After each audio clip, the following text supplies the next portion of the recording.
Welcome to English with Evelyn. आज तो माहौल थोड़ा सा टेंस है, सब जगह हो भी क्यों ना, क्योंकि कल क्लास 10 का इंग्लिश का पेपर है। और keeping our dear class 10 students in mind, I have prepared this video on figures of speech. Now this is not just any tutorial on figures of speech, because here I'm not going to explain all of these. I'm assuming that you already know that. अब मैं लेकिन इसके अंदर जो मैंने examples डाले हैं ना, ये स्पेशली आपकी NCERT की क्लास 10 बुक में से डाले हैं. I think you are going to appreciate this a lot and it's going to be very beneficial for you. So let us begin with the first one, which is the simile. Simile में हमको पता है like और as use होता है comparison करने के लिए. और यहाँ पे long cramped bows shuffling like newly discharged patients, ये comparison है कहाँ पे? ये simile है the trees में, and you will find it on page 99.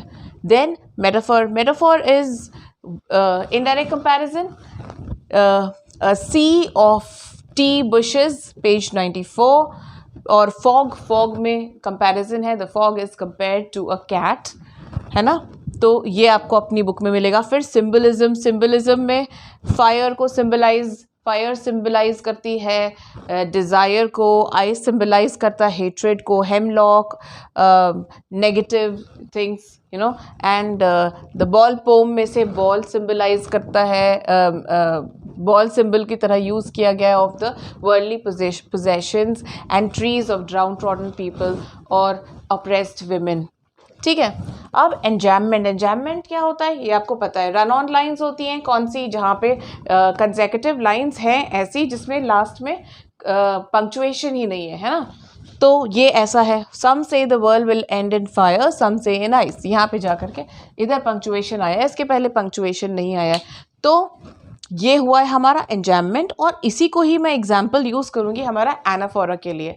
Anaphora क्या होता है? रेपिटेशन होता है. किस तरह का रेपिटेशन है? Where the beginning of two lines is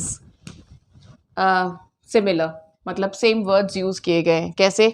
यहाँ पे सम से, ये एनाफोरा का एग्जाम्पल है, बहुत ही अच्छा एग्जाम्पल है.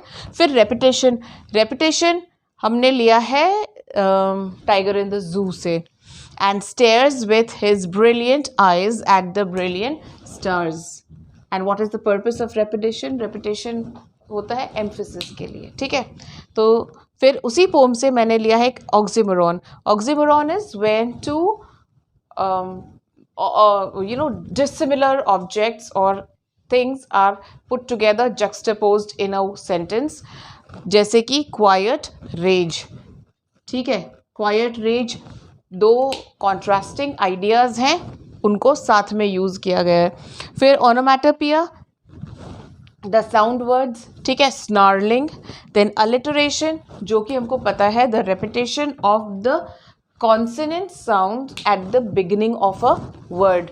ये है प्लम्प पास. ये और फिर एक और इमेजरी.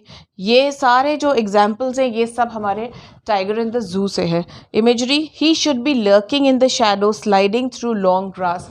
अब ये क्या है? ये एक इमेजरी होती है, विजुअल इमेजरी, जिसके अंदर मतलब बहुत तरह की होती है. ये विजुअल इमेजरी है.